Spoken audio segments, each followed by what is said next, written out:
ម្ដាយទុនតាំងរងចាំចាំភ្លើកូនវិលត្រឡប់វិញ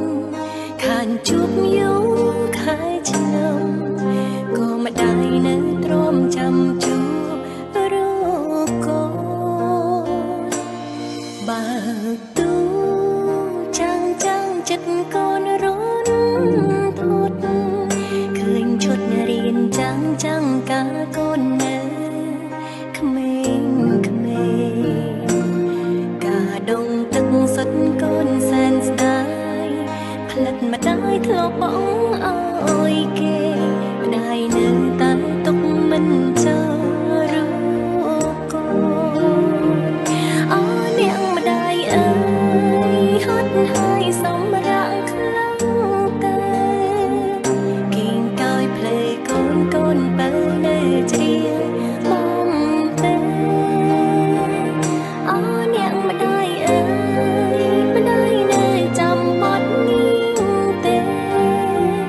បត់ម្ដាយតែងជ្រៀងបំពេអើយកូនគេលំ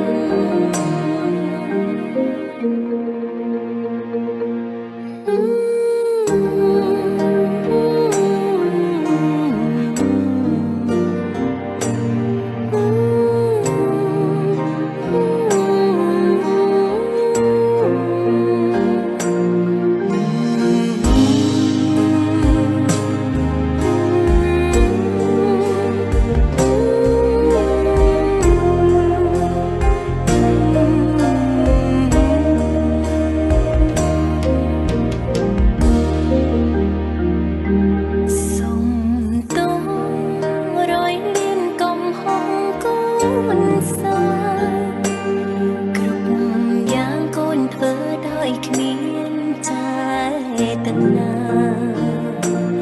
រវល់កិច្ចការងារផ្ទាល់ខ្លួន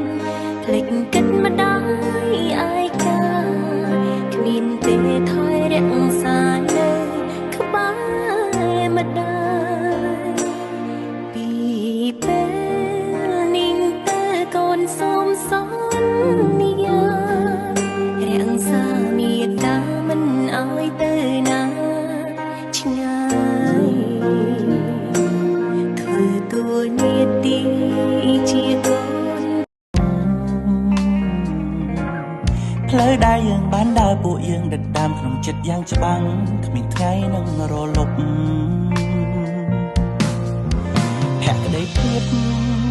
របស់យើងមិនទាមទារនៅការតបស្នងសូមត្រឹមប៉ងឲ្យបានជោគជ័យពីថ្ងៃនេះតរទៅជាបងប្អូនមិនសាបសូន្យពីថ្ងៃមកទៅជាយ៉ាងណាមានរកជោគជ័យចូលគុំភ្លេចខ្លួនថាពីមុនធ្លាប់ឆ្លងកាត់បែបណាអត់បាយអត់ទឹកអត់អាហាររួមគ្នាជួបអុកសាំងមកបាំងមកត្រូវចាំ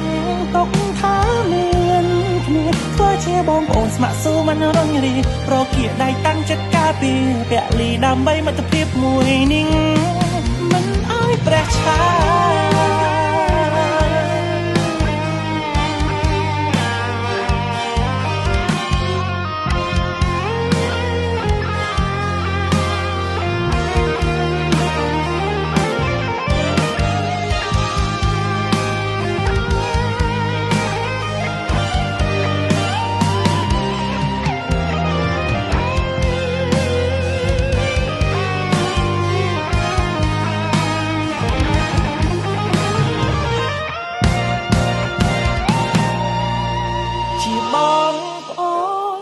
សាបសូន្យទោះថ្ងៃមកទៅជាយ៉ាងណាមានក្រជោគជ័យចូលគុំភ្លេចខ្លួនថាពីមុនធ្លាប់ឆ្លងកាត់បែបណាអត់បាយអត់ទឹកអត់អាហាររួមគ្នា